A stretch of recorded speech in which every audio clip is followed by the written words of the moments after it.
Bonjour et bienvenue à Voyage dans l'espace, où que vous soyez dans l'univers, nous espérons que vous allez bien. Ici Florent Meunier en compagnie de Claude Lafleur, de Laurent Runigo et d'un nouveau membre d'équipage, Cédric Caillot. Bienvenue à bord Cédric, qui est un de nos auditeurs, celui qui nous propose la formule des questions-réponses qui a beaucoup plu aux auditeurs. Et aujourd'hui nous poursuivons le récit de la conquête de l'espace avec le 7e épisode, Claude. Et oui, mais si au cours des 5 premiers épisodes, nous avons raconté la course à l'espace, une période que nous avons traitée de différentes façons dans plusieurs balados, notamment on a parlé des missions Apollo, on a parlé de Skylab, on a parlé de l'exploration de la planète Mars. Voici qu'avec le 6e épisode, le balado 166, qui raconte l'année 1975, et avec celui-ci, qui raconte l'année 1976, nous couvrons des aspects de l'exploration spatiale dont on parle assez rarement, sinon même jamais. En fait, comme vous allez voir, nous allons parler d'événements souvent, je pense, peu connus, en tout cas j'ai l'impression, mais qui sont vraiment fascinants. C'est ce que nous allons voir dans la prochaine heure. Ainsi, après la remarquable année spatiale 1975 décrite dans le balado 166, l'année des grands rendez-vous, voici que s'amorce une période transitoire, l'année 1976, faite de rêves et de préparatifs en prévision d'un avenir prometteur. C'est ainsi que la NASA prépare activement sa navette spatiale, dont le premier orbiteur, Enterprise, sort d'usine. Elle amorce également le recrutement des premières femmes et des premières personnes issues de la diversité qui voleront à bord de sa navette. Pour leur part, les soviétiques, qui, ne voulant pas être surclassés, recrutent des cosmonautes provenant de 8 pays communistes. Mais surtout, 1976, c'est l'année où on découvrira enfin ce que c'est que d'être sur la planète Mars, grâce aux fameuses sondes Viking. L'année sera d'ailleurs marquée par nos premières recherches de vie extraterrestre. Côté soviétique, on continue de dévoiler certaines facettes du programme spatial encore très secret, tout en menant la mystérieuse opération Salyut 5. Une ère de grands rêves. La seconde moitié des années 1970 est une période de transition. La course à l'espace des années 50 et 60 est terminée, alors que les Américains préparent leurs navettes spatiales et les Soviétiques des stations orbitales occupées en permanence. De part et d'autre, on a de grandes ambitions, mais aussi de grands rêves, Claude. En effet, c'est ici que la NASA se prépare à opérer son camion de l'espace qu'elle espère lancer régulièrement afin de réaliser une variété vraiment prodigieuse d'opérations spatiales. On pense entre autres à des lancements d'une foule de satellites, de sondes planétaires, de télescopes spatiaux, mais aussi, et peut-être surtout, pour réaliser quantité d'expériences scientifiques portant entre autres sur la physique et la chimie, réalisé en apesanteur et tirant profit du vide spatial. On espère ainsi faire des découvertes qui non seulement bouleverseront nos connaissances fondamentales, mais transformeront nos façons de faire sur Terre. On songe par exemple à la mise au point et à la fabrication de médicaments révolutionnaires. La NASA espère même que sa navette servira à fabriquer des produits made in space, par exemple des alliages impossibles à obtenir sur Terre à cause de la gravité, ou encore des billes parfaitement sphériques qui pourront servir dans des équipements de pointe ou en pharmaceutique. Elle rêve même d'opérer des mini-usines orbitales desservies par navettes. Et combien d'autres applications encore insoupçonnées allons-nous découvrir d'ici là ? L'avenir est plus que prometteur. C'est ainsi que la NASA publie en 1980 un document de planification où elle prévoit de réaliser près de 500 vols de navettes entre 1982 et 1994, soit une mission tous les 10 jours. À titre de comparaison, depuis le premier vol habité en 1961, les Américains n'ont effectué que 31 vols en 15 ans, soit en moyenne 1 tous les 6 mois. C'est dire la cadence époustouflante à laquelle nous devrions assister, ainsi que l'ampleur de la révolution qui s'annonce.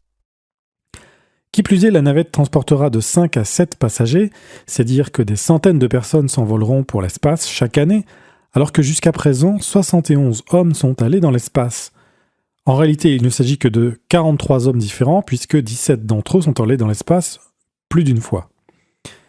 Et si jusqu'à présent, il s'agit essentiellement de pilotes d'essai, la NASA sait qu'elle aura désormais besoin d'une vaste gamme de personnes, dont des ingénieurs, des chercheurs, des spécialistes en tout genre, Et quoi d'autre encore?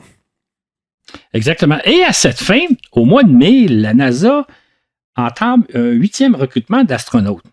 Il s'agit d'en ajouter une trentaine aux 31 hommes qui forment actuellement son détachement d'astronautes. Toutefois, contrairement au recrutement précédent, cette fois, l'Agence spatiale désire inclure une diversité d'astronautes, à commencer par des femmes et des personnes issues de la diversité culturelle et ethnique. Par conséquent, les candidatures féminines et issues des minorités sont les bienvenues, insiste la NASA. Même les Soviétiques sont invités à soumettre des candidatures s'ils le désirent. Les temps changent, ou du moins commencent à changer. En effet, si durant les années 1960, il allait de soi que seuls des hommes blancs pouvaient être éligibles au vol spatial, voici que c'est désormais inacceptable. C'est là un important changement de culture qui nécessitera quelques ajustements, notamment au plan technique. Mais c'est avant tout un profond changement de culture, comme cela apparaît un peu partout à travers la société. Notons au passage que la NASA s'est toujours fait un devoir d'être non seulement à la fine pointe de la technologie, mais également d'être à l'avant-garde de l'évolution de la société. Ça fait partie de son ADN, estiment les dirigeants de la NASA. En conséquence, dès le mois d'août, elle reçoit 4000 demandes de candidature, dont 1 millier en provenance de femmes. Cependant, comme le processus de sélection s'étale sur 1 année et demie, il faudra attendre jusqu'en 1978 pour voir le résultat final. Devant cette avancée américaine, les Soviétiques annoncent en septembre le recrutement de 16 cosmonautes issus de 8 pays amis de l'Union soviétique: Allemagne de l'Est, Bulgarie, Cuba, Hongrie, Mongolie, Pologne, Roumanie et Tchécoslovaquie. L'une des 2 recrues de chacun de ces pays communistes devrait s'envoler pour l'espace entre 1978 et 1983, indique-t-on. Fait à noter, il s'agit de 16 hommes. L'URSS, qui a pourtant lancé la seule et unique femme dans l'espace, Valentina Tereshkova, a encore des progrès à faire. On ne connaît pas non plus l'identité de ces hommes, qui demeurera secrète jusqu'à ce que chacun d'entre eux ne s'envole. Preuve qu'on rêve beaucoup et qu'on rêve grand à cette époque. Le physicien Gerard K. O'Neill de l'université Princeton propose l'établissement de véritables colonies humaines dans l'espace. O'Neill préconise ainsi de faire vivre 10 000 personnes dans d'immenses vaisseaux de forme cylindrique, appelés par conséquent des cylindres de O'Neill, installés sur la même orbite que la Terre, au point Lagrange L4 et L5 du système Terre-Soleil. Il s'agirait de cylindres mesurant de 6,5 à 8 km de diamètre et de 32 km de long. O'Neill propose de coloniser l'espace à partir des années 1990 en utilisant des matériaux extraits de la Lune et éventuellement des astéroïdes. On a peine à y croire de nos jours, mais à l'époque, il s'agissait d'un projet qui semblait vraiment réaliste et étudié sérieusement par des chercheurs de grandes universités américaines ainsi que parrainé par la NASA. Entre autres, un groupe d'études de l'université de Stanford, comprenant 28 physiciens, ingénieurs et spécialistes des sciences sociales, recommande que les États-Unis s'embarquent dans la colonisation de l'espace, affirmant que cela reviendra à tirer profit des résultats rapportés par Apollo. Voilà qui confère à ce projet une énorme crédibilité. Les idées d'O'Neill connaissent leur apothéose en 1977 avec la publication d'un livre qui fait grand bruit, The High Frontier, Human Colonies in Space, qui présente en détail ce projet de colonie avec des illustrations à faire rêver. Puis en septembre, la très sérieuse et écoutée émission d'information du réseau CBS 60 Minutes, 60 minutes, présente le projet au grand public. Toutefois, en réaction, le sénateur William Proxmire, qui préside le sous-comité du Sénat chargé de superviser la NASA, réagit vivement. Il déclare « C'est là la meilleure raison pour sabrer dans les budgets de la NASA. Nous n'accorderons pas un seul sou à une telle absurdité. » Et Proxmire, qui s'oppose de tout temps au projet de la NASA, élimine tout appui aux études de colonisation de l'espace. Il découle des manœuvres de Proxmire que tout soutien gouvernemental devient politiquement insoutenable. Et par conséquent, l'appui populaire aux idées d'O'Neill s'effondre. À l'abordage de Mars. C'est dans ce contexte assez particulier qu'en juin 1976, la première des 2 sondes Viking, lancée 9 mois plus tôt, aborde la planète Mars. Par rapport aux sondes Mariner qui ont exploré cette planète en 1965, 1969 et 1972, on entre véritablement dans une nouvelle ère, les Vikings étant nettement mieux équipés pour étudier et scruter la planète rouge. Il s'agit en réalité de 4 sondes. En premier lieu, 2 sondes orbitales étudieront l'ensemble de la planète durant des années, à la manière de Mariner 9 qui, en 1972, a complètement transformé notre vision de l'intrigante planète. Écoutez à ce sujet le balado 154, le 4e épisode de la conquête de l'espace. Ces Viking Orbiters sont entre autres munis de caméras nettement plus performantes que celles de Mariner 9. Et compte tenu des découvertes sensationnelles faites par cette dernière, on a peine à imaginer tout ce que va nous faire révéler les Viking Orbiters. Surtout, il y a aussi les 2 Viking Lander conçus, comme leur appellation l'indique, pour se poser sur la planète. Ce sont des sondes ultra perfectionnées, de véritables chefs-d'œuvre technologiques, à l'instar des Voyager qu'on se prépare à lancer. Elles sont munies de caméras qui nous dévoileront les paysages de Mars. Celles-ci étant placées à hauteur d'homme, elles nous montreront la surface martienne, comme si nous nous y tenions debout. Et puisqu'il y a des saisons sur cette planète et que si tout va bien, ces atterrisseurs fonctionneront durant une année martienne ou plus, on devrait pouvoir suivre le cycle des saisons. Bien entendu, on ne s'attend pas à ce que ces caméras nous montrent des martiens, pas même non plus la moindre trace de plantes, de lichen ou d'une vie quelconque. On ne verra pas non plus des averses et autres phénomènes météo qui nous sont familiers sur Terre. Par contre, ces atterrisseurs sont dotés d'un ingénieux laboratoire d'analyse qui tentera de repérer des signes d'activité biologique. L'idée de base consistera à recueillir des échantillons du sol martien, grâce à une pelle fixée au bout d'un bras télescopique, qui seront placés dans des incubateurs. On tentera alors de nourrir ces échantillons en espérant y déceler une activité biologique quelconque. Il va sans dire que c'est la première fois qu'on procédera à la recherche d'une vie extraterrestre, si modeste soit-elle. Et les résultats obtenus pourraient bouleverser certaines de nos certitudes concernant la vie. Déjà, le simple fait d'avoir eu à concevoir des expériences susceptibles d'opérer de la vie a fait avancer nos connaissances et remis en question quelques-uns de nos a priori, notamment concernant les éléments et les conditions essentielles à la présence d'une vie quelconque. Toujours est-il qu'à la mi-juin, la première des 2 sondes Viking aborde la planète Mars. Déjà, alors qu'elle se trouve encore à un demi-million de kilomètres de la planète, les caméras du Viking Orbiter nous transmettent de belles photos dont certaines font voir des brumes dans l'atmosphère de Mars. L'un des chercheurs associés au projet décrit « Nous voyons du brouillard au sol et de la glace sur certaines photographies, ce qui est excellent.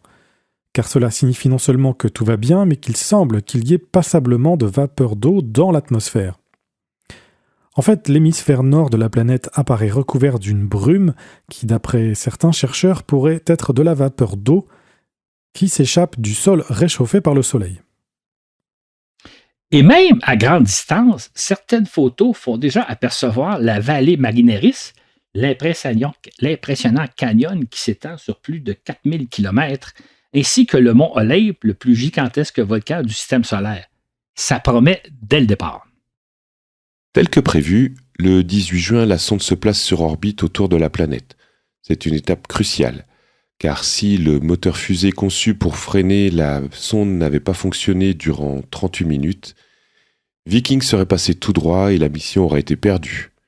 Heureusement, ce moteur fusée freine suffisamment la sonde, dont la vitesse passe de 14 200 à 9 600 km/h, pour que la gravité martienne capture Viking. Ce fut un moment formidable de déclarer James Martin, directeur du projet Viking. Après 8 années de labeur, nous voici enfin en orbite. Tout a parfaitement fonctionné. Maintenant que Viking 1 est en place, ces caméras observeront attentivement le site d'atterrissage afin de repérer le meilleur endroit pour s'y poser. Une première tentative d'atterrissage est envisagée pour le 4 juillet, le jour qui coïncide, comme par hasard, avec le 200e anniversaire de la fondation des États-Unis. Entre-temps, la sonde orbitale à laquelle est fixé l'atterrisseur dans une sorte de cocon blanc photographie attentivement le site d'atterrissage. Les ingénieurs qui recherchent l'endroit le plus sûr et les scientifiques qui espèrent repérer le site le plus intéressant se sont entendus pour viser une plaine de Mars, appelée Crise, la plaine d'or en latin. Des photographies prises par Mariner 9 semblent montrer des signes d'érosion suggérant que l'eau aurait jadis coulé sur ce sol. Les biologistes pensent que s'il reste encore de l'eau sur cette plaine, les chances d'y trouver des micro-organismes vivants sont grandes. Et même s'il n'y a plus d'eau, on pourrait tout de même y trouver des composés organiques témoignant de l'existence d'une vie martienne. L'orbiteur prend 58 photos qui montrent des détails du sol de la taille d'un terrain de football, environ 100 mètres. Hélas, elles font découvrir que la plaine de Chris est beaucoup plus accidentée et comporte davantage de cratères qu'on s'y attendait. L'équipe Viking est consternée de voir que le site d'atterrissage est jonché de cratères, d'escarpements abrupts et de sols rugueux. En conséquence, elle est contrainte de chercher un autre site, de sorte que l'atterrissage n'aura pas lieu le 4 juillet, déception, mais quelques semaines plus tard. Les scientifiques souhaitent néanmoins un atterrissage aussi proche que possible du site d'origine, car ils estiment que celui-ci offre les meilleures chances de trouver des traces de vie actuelles ou fossilisées. Par ailleurs, d'autres instruments à bord du Viking Orbiter mesurent les températures de surface et recherchent des traces d'eau dans l'atmosphère martienne. Ils observent entre autres que les écarts de température sont énormes, soit des températures variant de plus ou moins 60 degrés entre le jour et la nuit. Ce qu'on observe en fait, c'est que la faible atmosphère de Mars, qui est 100 fois plus mince que celle de la Terre, retient nettement moins la chaleur générée le jour par le Soleil. Les mystères de l'opération Salyut 5. Pendant ce temps, le 22 juin, les Soviétiques placent sur orbite leur 7e station orbitale qu'ils baptisent Salyut 5. Comme toujours, il demeure vague à son sujet, l'agence de presse officielle TASS se contentant de déclarer que cette station a été conçue pour mener des études scientifiques et techniques, ainsi que pour améliorer la conception des stations spatiales. Comme toujours, donc, les Russes n'indiquent pas si des cosmonautes y séjourneront. Pour notre part, on se demande s'il s'agit d'une station civile comme Salyut 1 et 4 ou militaire comme Salyut 3. Comme on s'y entendait, le 6 juillet, 2 cosmonautes sont dépêchés vers le laboratoire orbital. Il s'agit de Boris Volinov et de Vitaly Golubov à bord de Soyouz 21. L'équipage parvient à s'arrimer au Salyut le lendemain, malgré certaines défaillances du système de rendez-vous de leur capsule. Et les cosmonautes pénètrent dans la station quelques 4 heures plus tard, après leur arrivée. TASS ne donne aucune indication quant à la durée de leur séjour, mais nous nous attendons à ce que les cosmonautes tentent de battre le record de 84 jours dans l'espace établi par le 3e équipage du Skylab, Balado 160, le 5e épisode de la conquête de l'espace.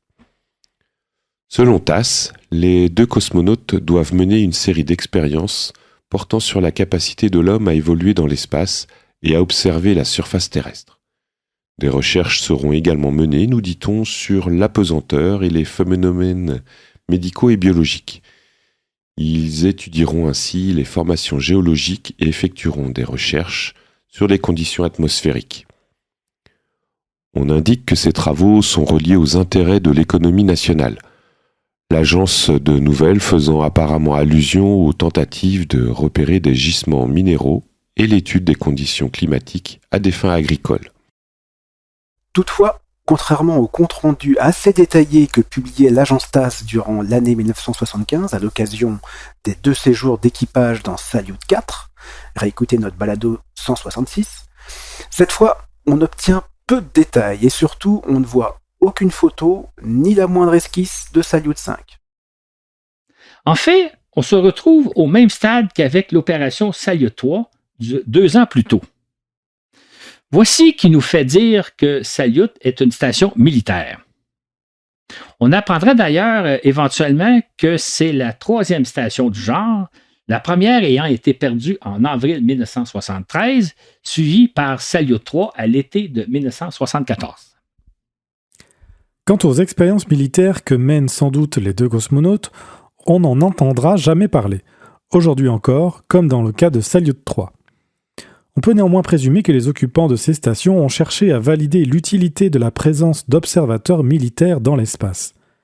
Les cosmonautes ont sûrement dû observer et photographier des installations militaires ennemies. Ils ont aussi probablement tenté d'observer des tirs de missiles soviétiques afin de voir si c'était une chose réalisable en orbite. Mais ce qu'on peut aussi conclure de ce genre d'expérience, c'est que la présence d'observateurs militaires s'avère de peu d'intérêt, puisqu'après Salyut 5, il n'y a jamais eu d'autres stations spatiales militaires. En pratique, les satellites espions font nettement mieux, sans relâche et pour beaucoup moins cher que des cosmonautes à bord d'une station orbitale. Étonnamment, le 17 août, le journal Izvestia rapporte que les 2 cosmonautes souffriraient d'un état de privation sensorielle, une sorte de faim sensorielle, dit-on. Les cosmonautes percevraient davantage les odeurs, les sons et l'ambiance, et ils ressentiraient de manière plus intense les fluctuations des températures. Ils demandaient également de plus en plus fréquemment des nouvelles de la Terre, et sur avis des psychologues, le centre de contrôle leur fournit non seulement davantage d'informations, mais diffuse fréquemment de la musique. Et puis, une semaine plus tard, à la surprise générale, on apprend que cette mission a pris fin. La capsule du Soyouz 21 se posant au Kazakhstan après 49 jours de vol seulement. Pourtant, l'agence TASS ne rapporte aucun problème et indique que l'état général des cosmonautes est satisfaisant. Ce qu'on apprendra plus tard, c'est que cet équipage devait séjourner 2 mois dans la station, mais qu'après un peu plus d'1 mois, les cosmonautes ont commencé à se plaindre de mauvaises odeurs et de maux de tête. Selon Aviation Week, les cosmonautes ont fait face à une odeur âcre provenant du système de contrôle environnemental de la station. Ils ont enduré cette odeur durant quelque temps, mais n'ont pas pu en trouver la cause avant qu'elle ne devienne insupportable. Craignant la présence d'émanations toxiques dans l'atmosphère de la station, les responsables décident d'interrompre la mission et de rapatrier rapidement l'équipage. Par ailleurs, dans une entrevue publiée dans la Pravda, le quotidien officiel du Parti communiste du RSS, l'académicien Georgi Petrov énonce que les stations orbitales servent à préparer les vols spatiaux vers d'autres planètes et à étudier la Terre depuis l'espace. Il prédit la mise en service de stations orbitales abritant de 20 à 30 personnes et de supercomplexes orbitaux polyvalents, hébergeant plus d'une centaine de personnes.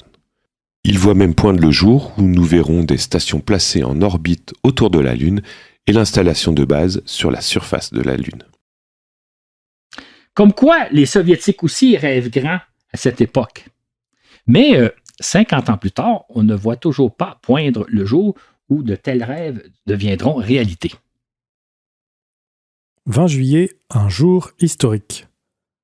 Nous voici donc à l'été 1976, au moment dont on rêve tant depuis un siècle. En effet, tel que relaté dans le balado 38, Pourquoi Mars nous obsède-t-elle autant, en 1877, l'astronome italien Giovanni Schiaparelli observe ce qui lui paraît être des lignes courant sur la surface de Mars. Ces lignes lui font penser à des rivières. Mais bientôt, Percival Lowell, avide de sensationnalisme et de publicité, s'empare de cette idée en parlant plutôt de canaux, et donc de construction apparemment artificielle. Il imagine même une civilisation martienne construisant d'immenses canaux d'irrigation traversant la planète de part en part. Mais comme on le démontre clairement dans ce balado, Lowell est un menteur, un fumiste, qui a implanté dans l'imaginaire populaire l'idée des Martiens. Nous voici donc, un siècle plus tard, au moment tant espéré où on va enfin découvrir la surface de la planète rouge. Le 2 juillet, à la suite d'un vote unanime par la trentaine de participants seniors au projet Viking, ingénieurs, scientifiques et responsables, il est convenu que la sonde tentera de se poser le 17 juillet sur un site appelé le territoire du nord-ouest de la plaine de Crise, un endroit plus sûr que le choix initial. Les scientifiques espère que cette plaine d'or regorgera de sédiments déposés par d'anciennes rivières et susceptibles de contenir des fossiles ou autres traces de vie. Qui sait, ce site pourrait même receler un peu d'eau liquide, espère-t-on. Malheureusement, une semaine plus tard, l'atterrissage est reporté de nouveau, puisque des observations faites à l'aide du radar du Viking Orbiter indiquent que cette plaine est plus accidentée que ne le laissaient entrevoir les photos. Les écho-radars révèlent en effet la présence de dunes et de rochers qui n'avaient pas été repérés par les caméras de la sonde. Mais voilà que finalement, le 20 juillet, le grand jour arrive. L'atterrissage est prévu peu avant 8 heures du matin, heure du Québec. Nous serons donc rivés à notre petit écran télé. Et quand je dis nous, je suis l'un d'eux. Pour la première fois, une sonde américaine va tenter de se poser sur une planète et nous allons y assister en direct.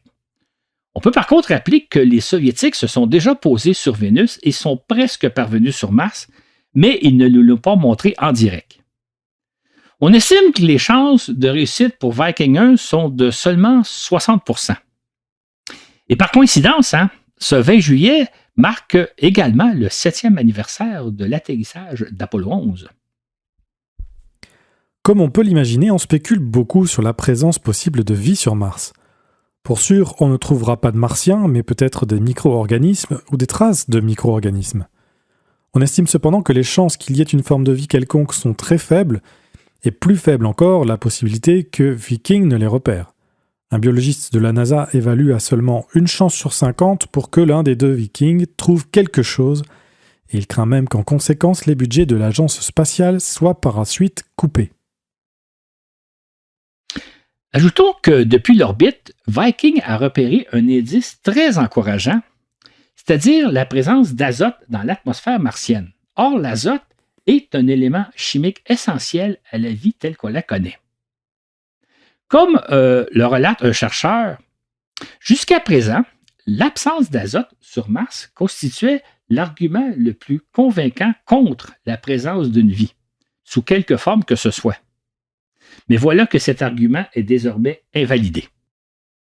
Mais là où le biologiste aura peut-être raison quant à l'avenir de la NASA, c'est si les deux Vikings ratent leurs atterrissages.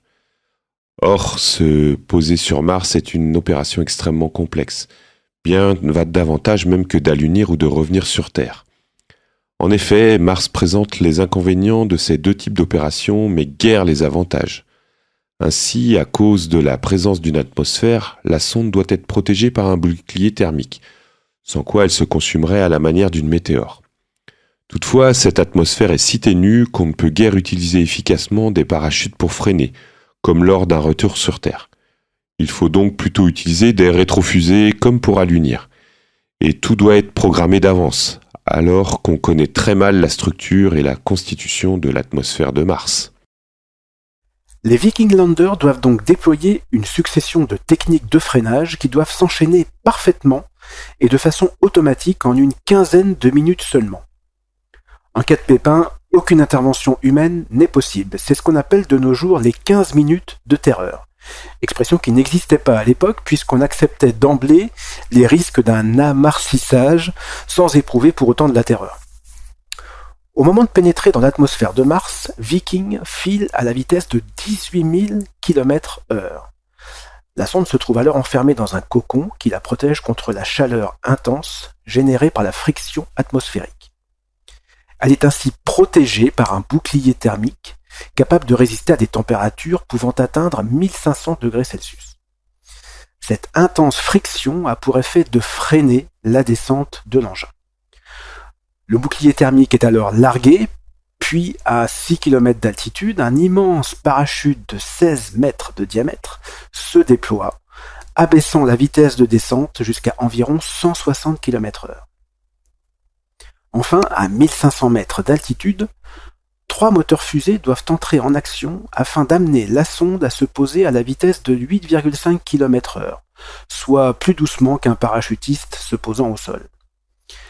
Puis, si tout va bien, durant les 12 premières secondes suivant l'atterrissage, Viking transmettra des données techniques sur son état. Tout le monde espère alors entendre un « oui, je vais bien ».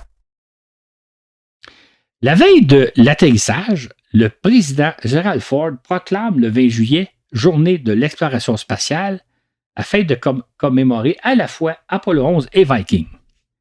Faisant allusion aux 200 ans d'existence des États-Unis, Ford proclame aussi « Nous entamons notre 3e siècle avec l'exploration spatiale la plus ambitieuse de toutes. » Heureusement, le jour dit, tout se passe à merveille. Viking se pose à 7h53 sur la plaine de Crise. Il nous faut cependant attendre 19 longues minutes pour en avoir la confirmation, c'est-à-dire le temps que les ondes radio parcourent les 340 millions de kilomètres séparant Mars de la Terre, une longue, très longue attente. Atterrissage, annonce enfin l'un des contrôleurs de vol. Nous avons atterri. Plusieurs signaux nous indiquent que l'atterrissage a eu lieu. C'est la joie indescriptible au Jet Propulsion Laboratory, le centre de la NASA chargé de cette mission. Il s'agit sans doute du moment le plus heureux de ma vie, déclare James Martin, le directeur de la mission. Je trouve incroyable que tout se soit déroulé à la perfection. Et quelques minutes plus tard, Viking prend une première photo. À partir de 8h54, on voit s'afficher sur nos écrans télé une série de lignes verticales qui forment peu à peu une image. Il faut 22 minutes pour obtenir cette image. Imaginez la scène là. Imaginez-moi devant l'écran télé en train de découvrir petit à petit un paysage martien. On découvre ainsi que c'était vraiment un spectacle fantastique. Hein? On découvre ainsi que Viking a photographié là où elle a posé les pieds. Cette photo fait en effet voir l'assiette fixée à la base de l'une des pattes de la sonde. On constate immédiatement que la sonde ne s'est nullement enfoncée dans le sol. C'est dire que le sol martien semble ferme. On aperçoit aussi la surface gris clair de Mars et quantité de petits cailloux. Certains présentent des arêtes vives, comme s'ils n'avaient subi aucune érosion, alors que d'autres sont plutôt arrondis. Et voilà que la sonde transmet un premier panorama, en noir et blanc, ce qui prend 36 minutes. Apparaît alors sur nos écrans, ligne par ligne, une scène presque irréelle. Nous qui sommes habitués au sol gris foncé de la Lune et au ciel d'encre, on découvre alors un sol vallonneux et un ciel clair. On se croirait presque dans un désert terrestre. Ce panorama de 300 degrés fait voir des dunes de sable, une dépression qui pourrait être un cratère érodé, des taches de sable brillantes, des rochers partiellement enfouis dans du sable, et à l'horizon, à environ 3 km de distance, une crête qui pourrait être le rebord d'un grand cratère. Les experts sont surpris par la luminosité du ciel, Viking s'étant posé en fin d'après-midi par un beau jour d'été. Ils notent que ces images sont beaucoup plus nettes et claires qu'on s'y attendait. Quel contraste avec un paysage lunaire. On est ailleurs, on est sur Mars. Ces deux photos révèlent donc l'aspect général d'un monde qui nous semble à la fois familier et fascinant. Quel grand moment de l'histoire. On est enfin sur Mars. Bien entendu, il n'y a pas de martien en vue, ni même la moindre trace de végétation. Quoique, je dois l'avouer, hein, notre œil ne pouvait s'empêcher de chercher quelque chose quelque part. Y aurait-il un cactus? Y aurait-il quelque chose à voir? On a vraiment l'impression d'être dans un désert terrestre et on cherche une trace de vie quelconque. C'était absolument fascinant à voir. Comme le relatent certains éditoriaux du lendemain, l'atterrissage de Viking est à certains égards plus remarquable que l'alunissage d'Apollo 11, puisque la sonde était laissée à elle-même sans intervention humaine possible pour corriger la moindre erreur. Interrogé sur le rôle que la chance a dû jouer dans cette réussite, James Martin répond « Je ne compte jamais sur la chance, je crois plutôt que ce qu'on appelle la chance, c'est celle qu'on se fabrique, c'est le fruit d'un travail acharné. » Durant les 8 années qu'il a consacrées à préparer la mission Viking, Martin s'est concentré sur le détail. « Je ne connais aucune autre méthode pour réussir », ajoute-t-il. Sur le coup, les scientifiques semblent médusés par ce qu'ils voient. Comme le déclare pince sans rire l'un des géologues en contemplant le panorama, comme dirait un géologue bien avisé, ce sont là des roches quelconques. On rapporte que certains téléspectateurs se sont demandé si on assistait à un événement réel, ou plutôt à un film de science-fiction. Puis rapidement, Viking se met à mesurer la température locale et la vitesse des vents. Sur la plaine de Crise, le mercure oscille entre moins 30 degrés Celsius le jour et moins 86 la nuit, la sonde mesurant de légers vents d'est soufflant jusqu'à 24 km/h. Selon les spécialistes, ce cycle jour-nuit des fluctuations des vents et des températures correspond exactement à ce qu'on s'attendait. L'atmosphère de Mars est si ténue qu'elle retient mal la chaleur accumulée le jour. Juste peut-être noter, on parle que le jour, il faisait moins 30 et la nuit, moins 86. Et là, on est par une belle journée d'été dans l'hémisphère nord de Mars. C'est froid sur Mars. Et dans 8 jours, si tout va bien, un bras robotique prélèvera des échantillons du sol qui seront ensuite placés dans les systèmes d'analyse biologique et chimique de la sonde. Débutera alors notre première quête d'une vie extraterrestre. Entre-temps, Viking doit transmettre plusieurs autres images, dont certaines en couleur et d'autres stéréoscopiques. Ce sont des images qui guideront les ingénieurs et les scientifiques qui cherchent à repérer l'endroit le plus favorable pour prélever un premier échantillon. Dès le lendemain de l'atterrissage, Viking nous transmet la première photo couleur de la surface martienne. Cette photo nous fait voir un ciel bleu clair au-dessus d'un sol rouge foncé. Les scientifiques estiment que la couleur du ciel suggère un grand nombre de particules en suspension. Probablement songe-t-il de la poussière et de la vapeur d'eau. Alors que la couleur du sol indiquerait une surface rouillée par l'oxydation du fer. Cette photo suscite une vive émotion au sein de l'équipe scientifique de Viking, comme pour nous tous du grand public.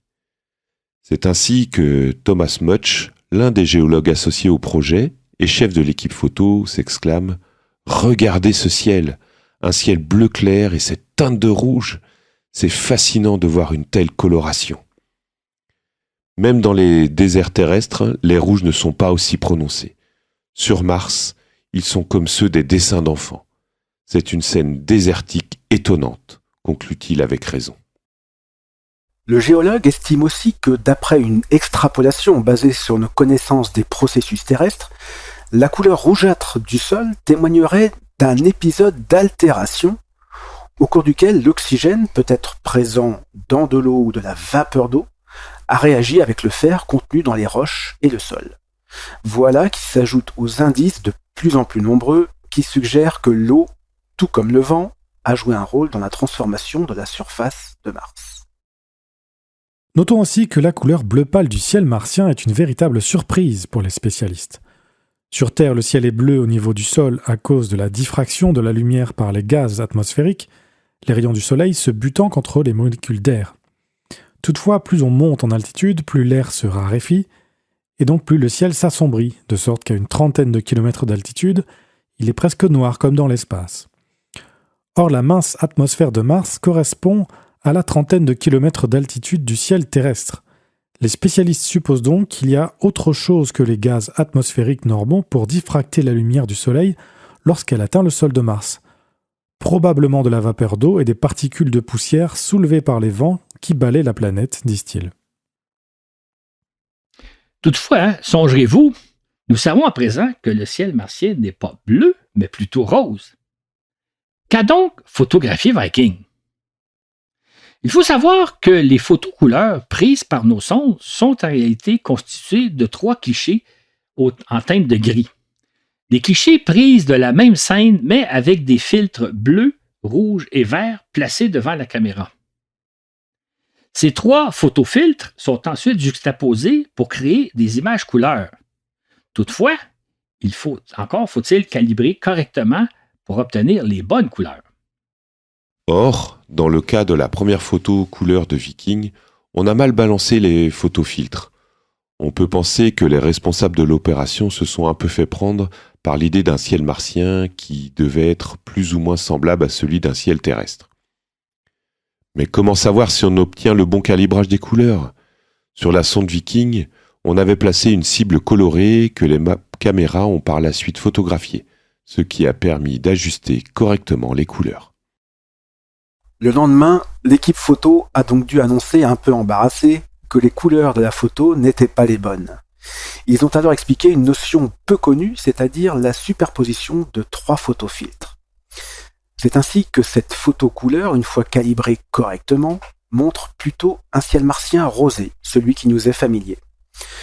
De fait, d'autres photos et panoramas transmis dans les jours suivants montrent que toute la surface autour de Viking est recouverte par une très fine couche d'oxyde de fer d'un rouge orangé vif, conférant à la planète son aspect rougeâtre.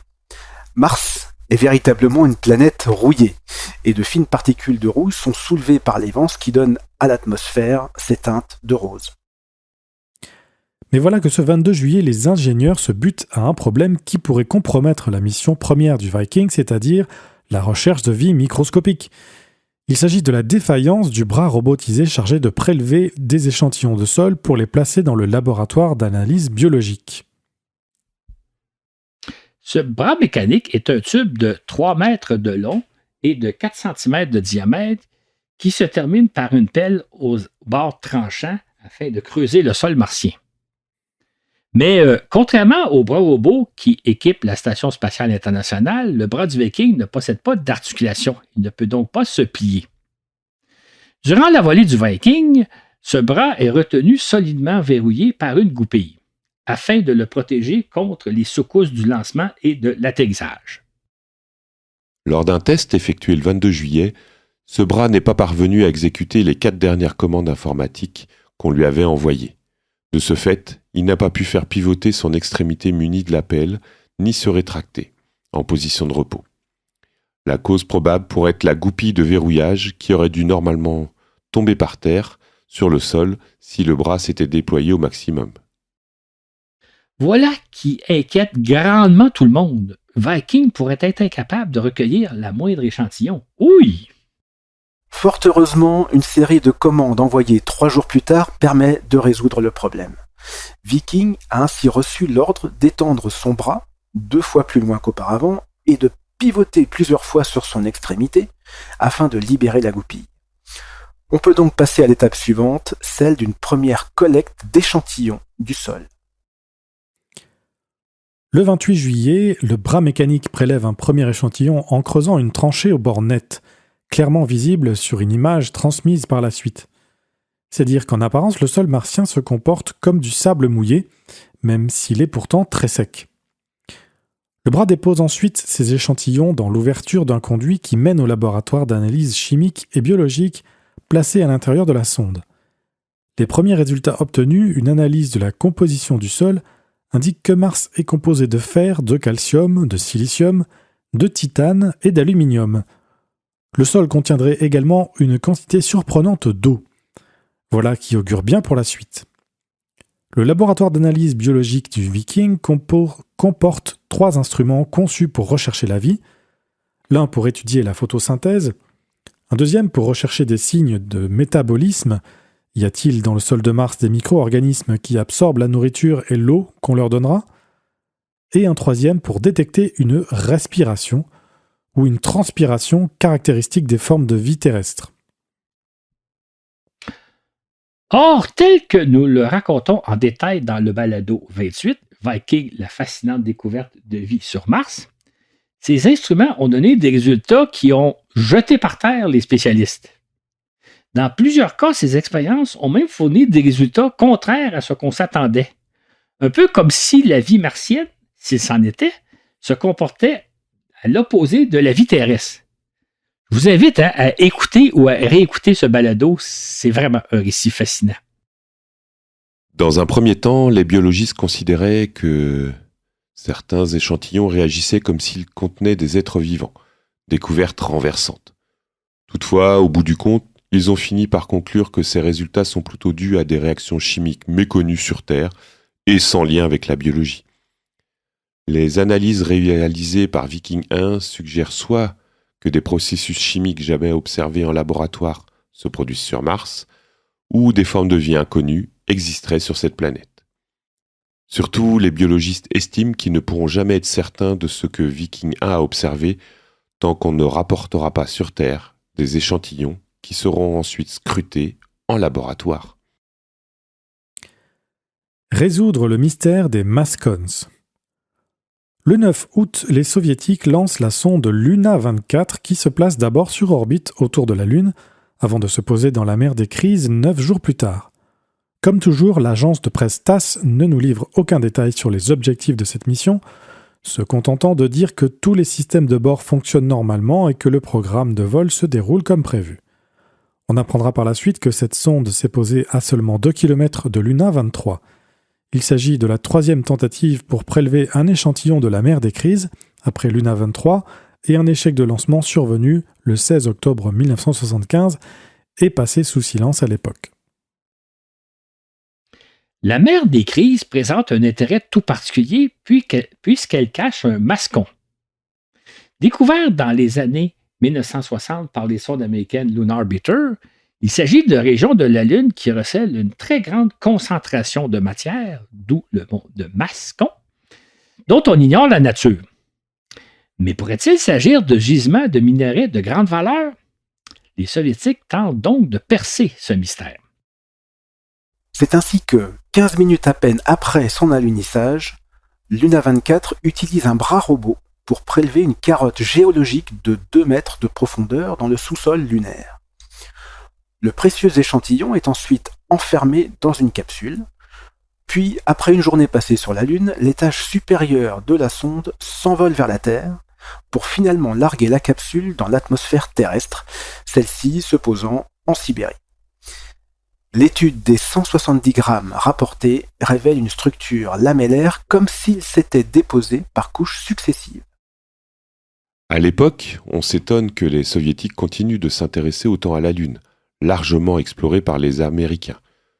Toutefois, la Pravda révèle que les échantillons rapportés sur Terre par Luna 16 en septembre 1970 auraient contenu des particules de fer lunaire inoxydables.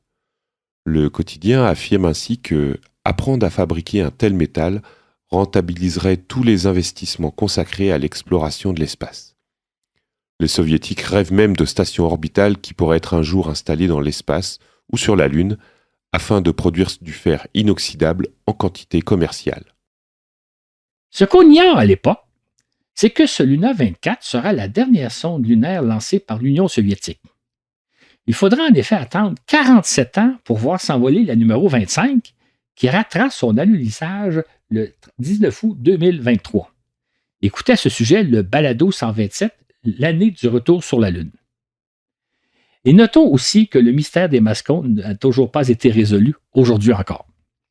C'est fou, hein, ça, Claude, à la fois que on n'ait pas vraiment de réponse pour les mascons, mais aussi que l'Union soviétique a presque laissé passer 50 ans avant de rater un alunissage. Enfin, on ne s'attendait pas du tout à ça, j'imagine, à l'époque. On pensait qu'on allait tous avoir sur la Lune très vite.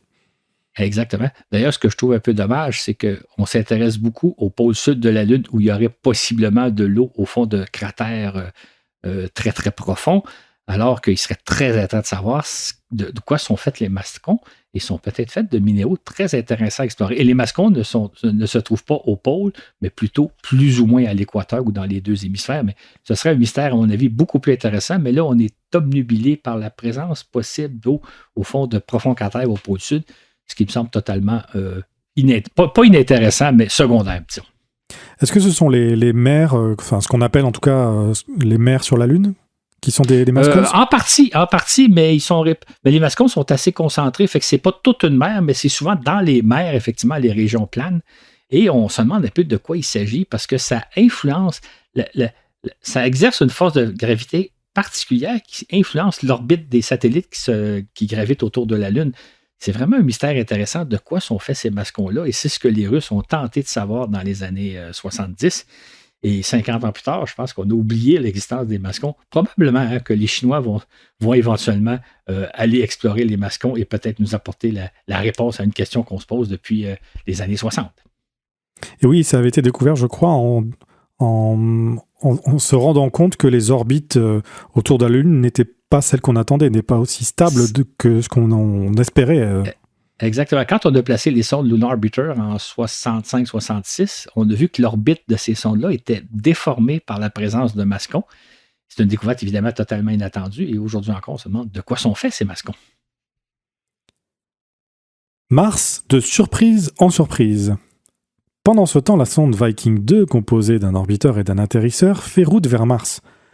Elle se place en orbite le 7 août en prévision d'un atterrissage fixé au 3 septembre en soirée. Fort du succès de Viking 1, les responsables de la mission choisissent d'envoyer leur seconde Viking se poser dans un site plus accidenté, mais plus intéressant au point de vue scientifique.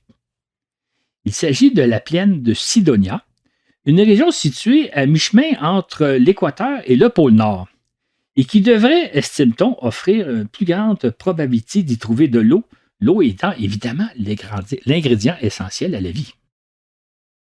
Mais comme dans le cas de Viking 1, les photographies orbitales de Sidonia révèlent un terrain trop accidenté, ce qui oblige les responsables à chercher un nouveau site. Leur choix s'arrête sur Utopia Planitia, la plaine d'Utopie, située en bordure de la calotte polaire. Ce site devrait recéler de bonnes quantités d'eau et donc présenter de meilleures chances d'y trouver des signes de vie. Viking 1 s'est posé sur la plaine de Crise, située à une latitude comparable à celle de Mexico. Viking 2 se posera à une latitude comparable à celle de Montréal. Les scientifiques ont bon espoir de trouver des traces de vie s'il y en a, puisque l'orbiteur de Viking 1 a constaté que l'air au-dessus de cette zone contiendrait de 5 à 10 fois plus d'eau qu'à Crise. Tel que prévu le 3 septembre, Viking 2 entreprend de se poser sur Mars.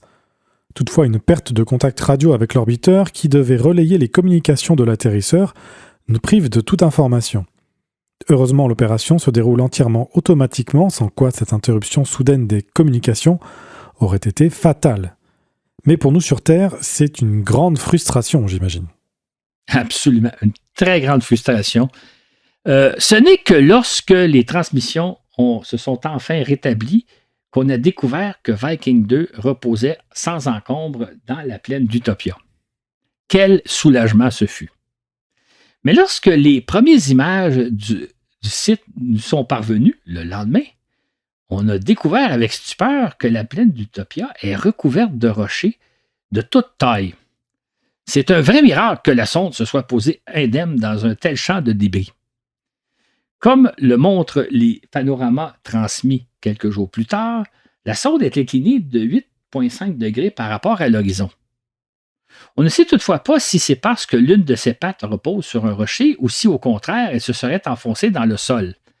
En fait, les caméras à bord du Viking ne nous permettent pas de voir 2 des 3 pattes de l'engin.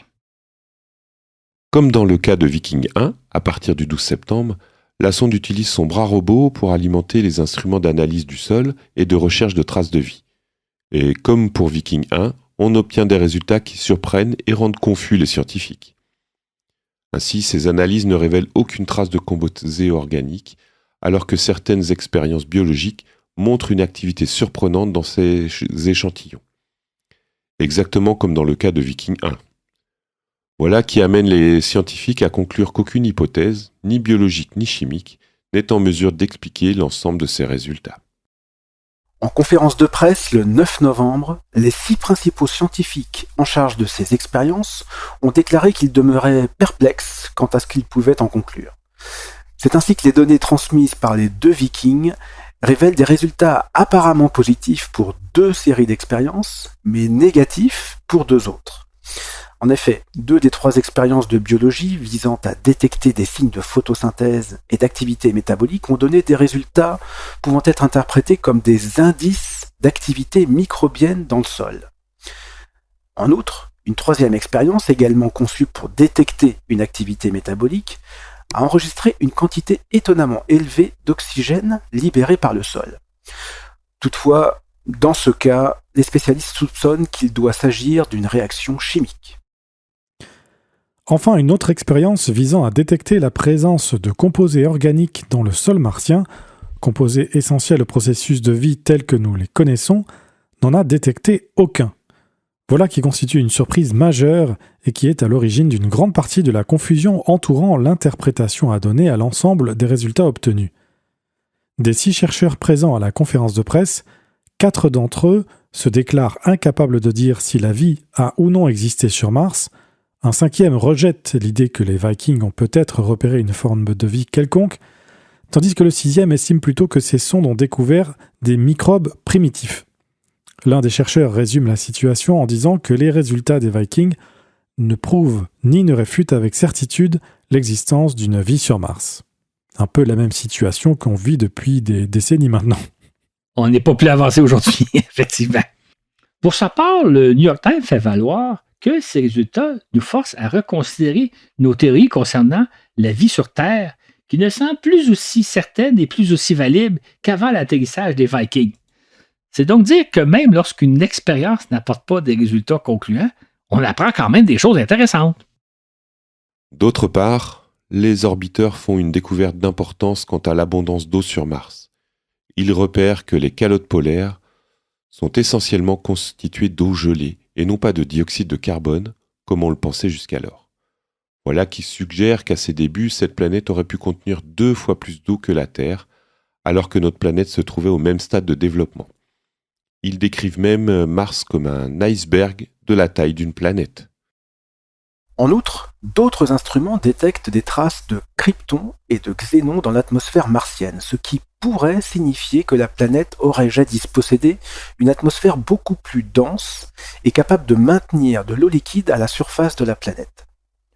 Aujourd'hui, si on versait de l'eau sur le sol martien, elle s'évaporerait immédiatement tant la pression atmosphérique est faible.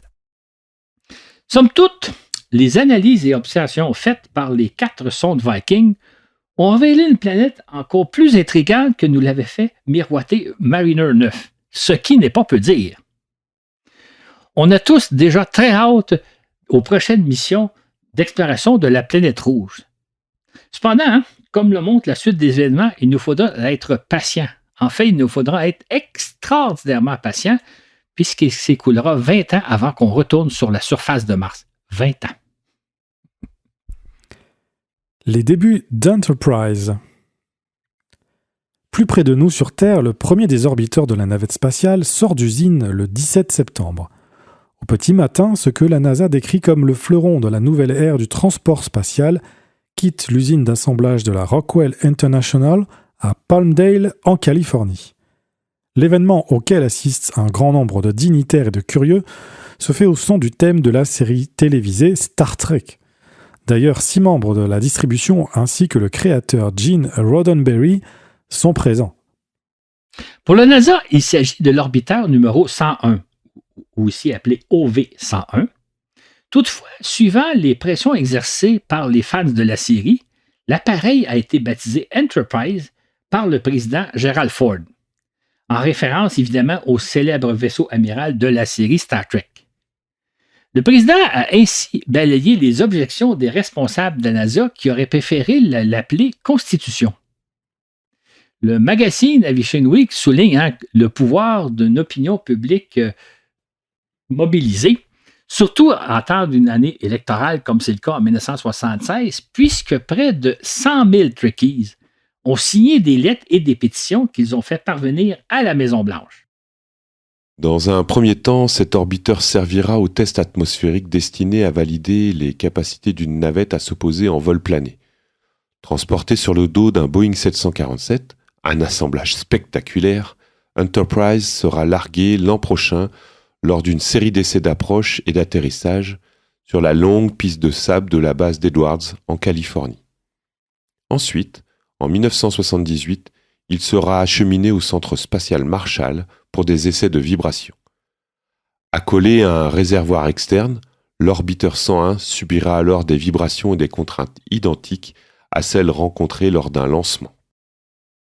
Il est ensuite prévu qu'il retournera à son usine afin d'être configuré pour voler dans l'espace. Malheureusement, aux grandes dames des fans de Star Trek, jamais Enterprise n'atteindra l'espace, car entre-temps, la NASA a réalisé qu'il serait moins onéreux de convertir un prototype, l'orbiteur numéro 99, en un vaisseau spatial. Cet orbiteur sera baptisé Challenger. Quant à Enterprise, il serait finalement exposé sur le porte-avions Intrepid, amarré à l'un des quais de New York. Si jamais vous allez à New York, ça vaut vraiment la peine d'aller visiter à la fois le porte-avions sur lequel se trouve Enterprise. C'est dire que pour les fans de Star Trek, ils peuvent encore admirer leur Enterprise, tandis que Challenger n'existe plus.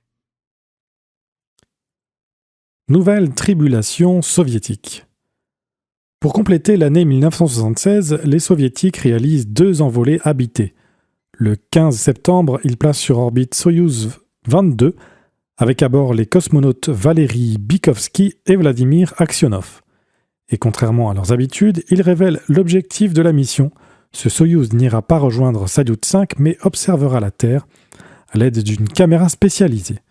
Ce faisant, les Russes veulent éviter que l'on conclue à un échec lorsqu'on réalisera que le vaisseau ne s'est pas arrimé à la station orbitale. Les responsables du vol expliquent qu'ils ont modifié le Soyouz placé en réserve pour la mission Apollo-Soyouz pour le doter d'une caméra fabriquée par la firme est-allemande Carl Zeiss Jena. Cette caméra photographiait la surface de la Terre dans 6 bandes spectrales différentes, 4 en visible et 2 en infrarouge, ce qui permettra de faire ressortir maintes caractéristiques du sol. Cette caméra est installée à l'emplacement occupé normalement par le système d'arrimage, d'où les capacités du Soyouz à se joindre au Salyut. C'est ainsi que, durant une semaine, les 2 cosmonautes photographient la Terre, principalement le territoire soviétique, à l'aide de la caméra multispectrale. Il s'agit d'une mission de télédétection, donc d'observation de la Terre à des fins civiles. Ces images devant servir à des recherches en agriculture, en foresterie, en gestion des eaux ou pour du repérage géologique. Les soviétiques voient comme très prometteur ce type de caméra pour des fins économiques, dont la prospection pétrolière et minière. Après 8 jours de vol, l'équipage revient sur Terre sans problème. Puis, le 14 octobre, l'URSS lance Soyouz 23, avec à bord Vyacheslav Soudov et Valery Rojdestemsky, qui doivent rejoindre Salyut 5. En conférence de presse d'avant-lancement, les cosmonautes déclarent que leur mission sera axée sur des applications pratiques, comme la production de métaux, de verre et de produits pharmaceutiques en apesanteur. Rojdestemsky va même jusqu'à affirmer que chaque rouble investi dans le spatial a déjà été décuplé dans l'économie nationale. On observe ainsi que les responsables du spatial soviétique mettent désormais l'accent sur l'utilisation pratique de leurs activités. Ne pouvant plus compter sur la course à l'espace ni sur l'importance d'être les premiers dans l'espace, ils doivent à présent justifier leur projet en termes économiques et au profit de la nation. De son côté, la NASA fait de même. Toutefois, dès le lendemain du lancement, l'agence TASS annonce que l'amarrage de Soyouz 23 à Salyut 5 a dû être abandonné en raison d'une défaillance du système de contrôle d'approche. En conséquence, l'équipage a reçu l'ordre de revenir sur Terre. C'est la première fois que les soviétiques annoncent un problème majeur au cours d'une mission spatiale. Cet échec, un 6e survenu ces dernières années, fait grand bruit. De toute évidence, même après des années d'opération de plusieurs stations orbitales, les Soviétiques ne parviennent toujours pas à mener des opérations régulières de leurs stations. On rappelle aussi qu'en 1973, les Américains ont occupé par 3 fois leur Skylab avec des équipages qui ont séjourné de 1 à 3 mois. Malgré y avoir consacré des années d'efforts, les Soviétiques n'en sont vraiment pas là. Qui plus est, on apprendra que le retour des cosmonautes a été extrêmement mouvementé puisque leur capsule s'est posée dans un lac.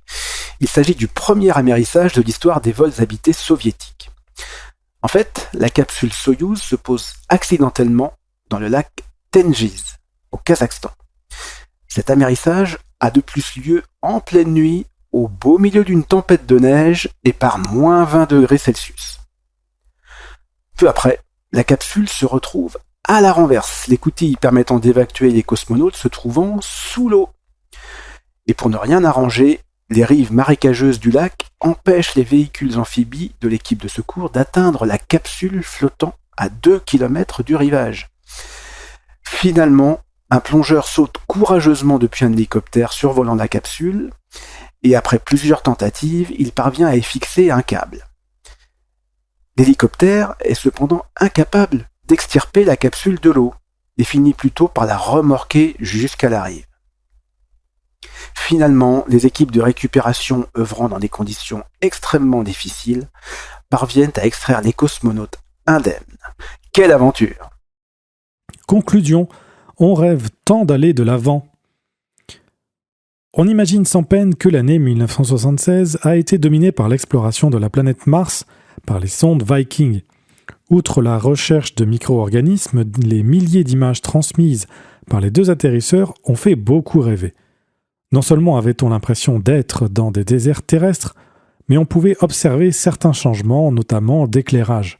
Les panoramas transmis par les Vikings nous donnaient l'envie de s'aventurer au-delà de l'horizon pour découvrir ce qui se cache au loin. Ah, si seulement les Vikings avaient été munis de roues. Absolument, c'est la frustration qu'on avait à l'époque. J'ajouterais que dans le fascicule qui va accompagner ce balado, on va reproduire plusieurs photos, dont la fameuse photo où on voit le ciel bleu de Mars et la photo finalement les vraies couleurs. Donc, le fascicule va vous permettre de voir beaucoup mieux ce dont on parle. Faut dire en passant, c'est là un changement de perception assez important, puisque les paysages lunaires photographiés par les premières sondes dans les années 60 ne nous ont pas fait donner l'envie d'aller explorer cette planète-là. La Lune, elle est plutôt terne, rien à voir avec Mars. Comme l'un des scientifiques... L'un des scientifiques de la mission reflétant un jour la frustration d'un peu tout le monde, en déclarant se sentir un peu comme un enfant le nez collé sur la vitrine d'une confiserie, les friandises demeurant toujours hors de sa portée. Des sondes équipées de roues ou de chenillettes pourraient être dépêchées sur Mars afin d'explorer les fascinants paysages que nous offre cette planète. On peut penser à des lits de rivières asséchés, à des canyons, à des crevasses, à des montagnes, à des volcans, à des cratères et quoi d'autre encore. Il y a beaucoup de choses fascinantes à voir sur Mars. C'est ainsi que très rapidement, les responsables du programme Viking proposent de doter le 3e atterrisseur, demeuré sur Terre, pour l'équiper de roues. Selon James Martin, directeur du projet, une telle mission pourrait être lancée en 1981 pour parvenir sur Mars l'année suivante. On songe aussi à explorer la planète à l'aide d'engins volants. Pourquoi pas en profiter pour nous balader dans l'atmosphère ? On envisage aussi procéder à la collecte d'échantillons qui, ramenés sur Terre et examinés dans nos laboratoires, devraient nous permettre de tirer au clair les troublantes observations faites par les Vikings. Qui sait alors ce qu'on découvrira ? Par ailleurs, la sortie d'usine d'Enterprise fait aussi beaucoup rêver, car voici que la navette spatiale devient réelle dans l'esprit de tous. Ce projet deviendra même bientôt spectaculaire lorsque l'an prochain, on verra l'orbiteur Enterprise placé sur le dos d'un Boeing 747, puis être largué et venir atterrir par lui-même en vol plané. On verra alors se poser un planeur de 80 tonnes. Bref, on envisage donc les années 1980 qui pointent comme une période pleine de promesses et de réalisations fantastiques. C'est d'autant plus vrai que l'an prochain, la NASA lancera les sondes Voyager qui ont pour mission de nous dévoiler Jupiter, Saturne et peut-être même bien davantage. On rêve même d'explorer le système solaire à l'aide d'immenses voiles solaires, un moyen de propulsion simple qui permettrait de réaliser des prodiges, nous dit-on. Bref, nous vivons en cette fin des années 1970 une période où quantité de rêves deviendront bientôt possibles. C'est à suivre. Voici qui termine ce balado. Maintenant, pour terminer, j'aimerais ajouter que c'est toujours un plaisir de voir l'équipage de Voyage dans l'espace s'agrandir avec la venue de Cédric. Notre équipage aussi comprend tous ceux et celles qui nous supportent, là, nos fameux Patreons, dont la contribution est vraiment vitale et est essentielle à la tenue de ce balado-là. On les remercie et on apprécie énormément leur appui financier. C'est vraiment très, très important. En terminant, je vous rappelle que si vous voulez communiquer avec nous, si vous avez des questions à me poser, si vous avez des suggestions à nous faire, ou si vous voulez simplement vous présenter à nous, c'est toujours vraiment intéressant de savoir qui vous êtes, qu'est-ce que vous faites, dans quel cadre vous nous écoutez. Vous pouvez nous écrire en communiquant directement avec moi, en écrivant à baladovde@gmail.com, baladovde@gmail.com. Et le prochain balado, le 170, on se lance à la recherche d'une 9e planète. Y a-t-il quelque part dans le système solaire une 9e planète? C'est ce que nous verrons dans 2 semaines. J'ai hâte, Claude, j'ai hâte. Moi aussi.